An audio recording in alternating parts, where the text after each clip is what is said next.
আসসালামু আলাইকুম ভিউয়ার্স, আপনারা সকলে কেমন আছেন বন্ধুগণ। আজকের এই ভিডিওতে আমি আপনাদের সাথে মেসেঞ্জারের একটি সিক্রেট ট্রিক শেয়ার করব। বন্ধুগণ, এই ট্রিক্সটি অনেকেরই জানা নেই। বন্ধুগণ, অনেক সময় হয় কি আমরা আমাদের বন্ধুদের সাথে যখন চ্যাটিং করে থাকি সেই চ্যাটিংটি কিন্তু আমরা হাইড করে রাখতে পারি না।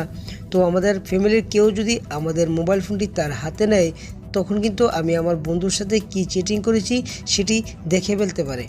তো বন্ধুগণ, আজকের এই ভিডিওতে আমি আপনাদেরকে এমনই একটি ট্রিক শেয়ার করব, আপনি চাইলে একদম ইজিলিভাবে আপনার মেসেঞ্জারের যে কোনো চ্যাটিং হাইড করে রাখতে পারবেন। তো বন্ধুগণ, এই ট্রিক্সটি জানতে ভিডিওটি শেষ পর্যন্ত দেখুন। তো হ্যালো ভিউয়ার্স, আমি আছি আপনাদের সাথে জামশেদ অ্যান্ড আপনারা দেখছেন প্রবাসী টেকনিক বাংলা। তো চলুন আজকের ভিডিও শুরু করা যাক। ইউটিউবের লেটেস্ট ভিডিওগুলো সবার আগে দেখার জন্য সাবস্ক্রাইব করুন প্রবাসী টেকনিক বাংলা, দেন পাশের বেল আইকনটিতে ক্লিক করে এনাবল করে দিন। ওকে বন্ধুগণ, এই জন্য প্রথমে আমরা আমাদের মেসেঞ্জারটি ওপেন করে নেব। তো ফর এক্সাম্পল আমি আমার মেসেঞ্জারটি ওপেন করে নিচ্ছি। তো মেসেঞ্জারটি ওপেন হওয়ার পর ঠিক এরকম একটি ইন্টারফেস চলে আসবে।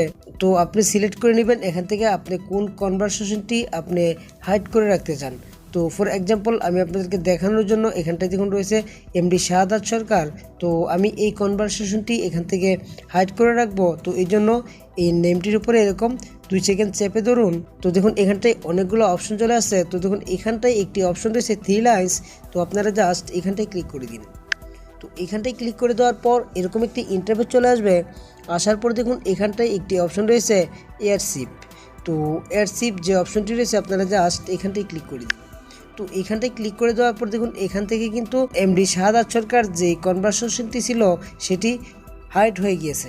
তো বন্ধুগণ, এখন কথা হচ্ছে এই কনভারসেশনটি আপনি চাইলে কিভাবে আবার ফিরিয়ে নিয়ে আসবেন। দেখুন এখানটা রয়েছে সার্চ বক্স। তো আপনারা এই সার্চ বক্সে টাইপ করুন সেই নামটি। তো দেখুন আমি এখানটা টাইপ করলাম এমডি শাহাদাত সরকার, এখানটায় চলে আসছে এমডি শাহাদাত সরকার। তো জাস্ট আমি এটিকে সিলেক্ট করে নেব। তো সিলেক্ট করে নেওয়ার পর তো দেখুন এখানটায় এই কনভারসেশনটি চলে আসছে। তো এখান থেকে জাস্ট আমি হাই লিখে একটি SMS করব। তো হাই লিখে SMS করার সাথে সাথে কিন্তু এই বন্ধুর কাছে এই মেসেজটি সেন্ড হয়ে গিয়েছে। তো দেখুন এখানটায় কিন্তু এই কনভারসেশনটি চলে আসছে। তো বন্ধুগণ, এভাবেই কিন্তু আপনি ইজিলিভাবে আপনার যে কোনো ফ্রেন্ডের চ্যাটিংকে আপনি হাইড করে রাখতে পারেন। তো ভিউয়ার্স, আই থিঙ্ক বুঝতে পেরেছেন অ্যান্ড আই হোপ ভিডিওটি ভালো লেগেছে। ভিডিওটি যদি ভালো লেগে থাকে তাহলে অবশ্যই একটি লাইক করে যাবেন, আপনার বন্ধুদের সাথে শেয়ার করবেন। আরও নতুন নতুন টিপস অ্যান্ড ট্রিক্স পেতে আমাদের এই চ্যানেলটিকে সাবস্ক্রাইব করে পাশের নোটিফিকেশন বেল আইকনটিতে ক্লিক করে আমাদের সঙ্গী থাকুন। সবাই ভালো থাকুন, সুস্থ থাকুন, এই শুভকামনায় আজকের মতো বিদায়। খুদা হাফেজ, থ্যাংক ইউ।